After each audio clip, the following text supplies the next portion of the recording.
It's 6:47 a.m. when the mountain decides it's done with you. You're 900 meters below the surface.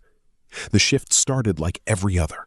Helmet on, lamp checked, boots caked with yesterday's dust that never fully washes out. You've done this for 11 years. You know this tunnel the way you know your own kitchen. And then the ground speaks.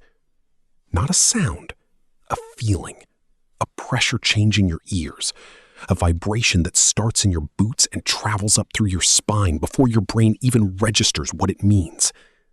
Then the noise hits, a low rolling thunder from somewhere above, and the tunnel goes dark. Complete darkness, the kind that has weight. You're a coal miner. You're 35 years old. You earn around $60,000 a year, decent money for the region, the kind that keeps a mortgage paid and kids in school. You accepted the risk when you took the job. You just never expected today to be the day it collected. The first minutes flickers back on. Dust is so thick the beam disappears after 2 meters. You call out. 3 voices answer. There were 8 of you in this section. The protocol is immediate and automatic. It's been drilled into you so many times it lives in your muscles, not your mind. Move away from the collapse zone. Find the nearest refuge chamber. Check for gas. Carbon monoxide is odorless, colorless, and will kill you before you realize anything is wrong. You clip your personal gas monitor to your belt. It reads yellow. Not yet critical, but not good. The refuge chamber is 340 meters down the tunnel. It's a reinforced steel room bolted into the rock, roughly the size of a shipping container. Inside, 96 hours of compressed air for 6 people, water rations, a 2-way communication system, a first aid kit, and a phone that may or may not work. You find 3 more miners on the way, 7 total. One is holding his arm at an angle that tells you it's broken before he says a word. You reach the chamber. The door seals behind you. The wait begins. The phone works. That's the first piece of luck. A surface operator picks up on the second ring, and their voice is the most important sound you've heard in your life. You give your count. 7 miners, 1 injury. Location confirmed. They tell you rescue teams are already mobilizing. What they don't tell you, and what you already know, is that getting to you will take time. The collapse has to be assessed before anyone drills. Drilling in the wrong place can trigger a secondary collapse. There are protocols, engineering assessments, structural surveys. Saving you requires not killing the people trying to save you. You do the math. 96 hours of air. 4 days. The chamber is designed for 6. You have 7. You tell the man with the broken arm to breathe slowly and stay calm. He nods. His name is Derek. He has 2 daughters. You know this because he keeps their school photo taped inside his helmet, a habit you've always thought was sentimental, and now seems like the wisest thing a man can do. Hour 6. The psychological shift happens faster than you'd expect. On the surface, time is ambient. It passes around you while you live your life. Underground, time becomes the only thing.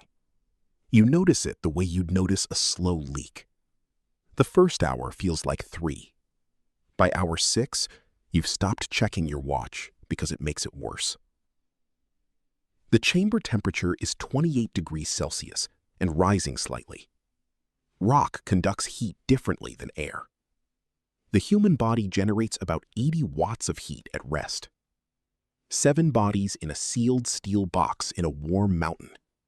The numbers work against you, slowly but consistently. You ration the water. Half a liter per person per shift, which you've defined as 8 hours because structure helps. You assign a rotation for the communication check. Every 2 hours, someone reports status to the surface. It keeps the surface team informed. More importantly, it gives your team a clock, a purpose, something to do. Humans need tasks. Without tasks, the mind starts auditing everything it's afraid of. The surface. Above you, a city of machines has appeared in a field that was empty this morning. Drill rigs, ventilation specialists, a medical team, a psychologist whose entire job is to talk to you through a phone and make sure your mind doesn't come apart before your body does. Representatives from the mining company who are carefully balancing genuine concern with awareness that this is also a legal situation. Journalists behind a perimeter who will make your family's faces famous before your families have processed what's happening. Your wife has been at the site since 9 a.m. Nobody has told her exactly where you are or what condition you're in. The company liaison is trained to say, "We're doing everything we can," in 17 different ways. Your son is 14 and has been checking the news on his phone every 4 minutes since second period. The drill breaks through. Not to you, not yet. A small exploratory bore, 15 centimeters wide, punching down at an angle to establish contact. When it hits open air in the tunnel near the chamber, you hear it before they tell you. A faint mechanical whine that grows louder over 2 hours and then stops, replaced by a hollow knocking from above. They lower a camera, then a tube. Fresh air rushes in. Not a lot, but enough to drop the CO levels noticeably. Then food, compressed rations, glucose gel, electrolyte packets wrapped in waterproof packaging. Then a letter. Not from a company, from your wife. 12 lines, handwritten, that you read twice in front of everyone and don't apologize for what happens to your face. Derek reads his out loud in a voice that keeps breaking. His daughters drew pictures on the back. The longest part. Day 2. Day 3. The rescue shaft is being drilled. It's wider. Wide enough for a rescue capsule, roughly the diameter of a traffic cone, built to pull one person at a time vertically through solid rock. The drilling is slow because fast drilling is dangerous drilling.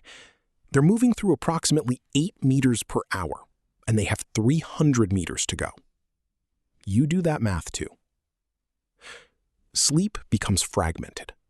The chamber light runs on a cycle, 8 hours dim, 4 hours bright, but your body isn't convinced. You dream about the surface, not about anything specific, just the feeling of wind. You didn't know you'd miss wind. The conversations in the chamber go through phases. First, practical, then personal. By day 3, you know things about these men that their closest friends don't know. What they regret, what they'd change, what they want their kids to understand about them. Trapped spaces strip away the social maintenance that ordinary life requires. There's no reason to perform anything for anyone down here. You're just the raw version of yourself, sitting in a steel box, waiting to find out if the version gets to continue. The extraction. Hour 68. The drill breaks through into the chamber ceiling. The capsule comes down. It's called a Phoenix capsule, named after the rescue device used in the 2010 Chilean mining accident that kept 33 men alive for 69 days and became the template for every major rescue operation since. It's just wide enough for a human body, with a harness, an oxygen supply, and a communication line. You send Derek up first, broken arm, then the youngest, then, by age, upward. You go last. The ascent takes 11 minutes, 900 meters through a shaft the width of your shoulders, moving at roughly 1 meter per second. You keep your eyes closed, not because you're afraid, but because in the dark, with the hum of the cable and the rock moving past you, you can almost pretend it's just another elevator. Then light hits your face. Real light. Wind. The sound of people. A crowd you don't recognize, cheering for you specifically. Cameras. Your wife's face, which you find immediately in a crowd of hundreds, because 11 years of marriage means you could find that face on the surface of the sun. After. They'll give you a medical check, a press conference you won't remember, and a leave of absence you may or may not use. Some miners go back. The job is the job, the mortgage is the mortgage, and the mountain is still there. Some don't. What nobody prepares you for is what happens 3 months later, when you wake up at 3 a.m. and for 2 seconds, just 2 seconds, you don't know if you're above ground or below it. And the relief when you remember where you are is so physical, it feels like surfacing from water. You were a miner who got trapped underground. The mountain took 68 hours of your life.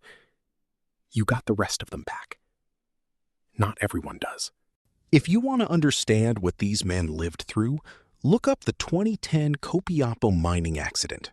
33 miners, 69 days, 622 meters underground. The rescue operation cost $20 million. Every single man came out alive. Subscribe for more stories told from the inside.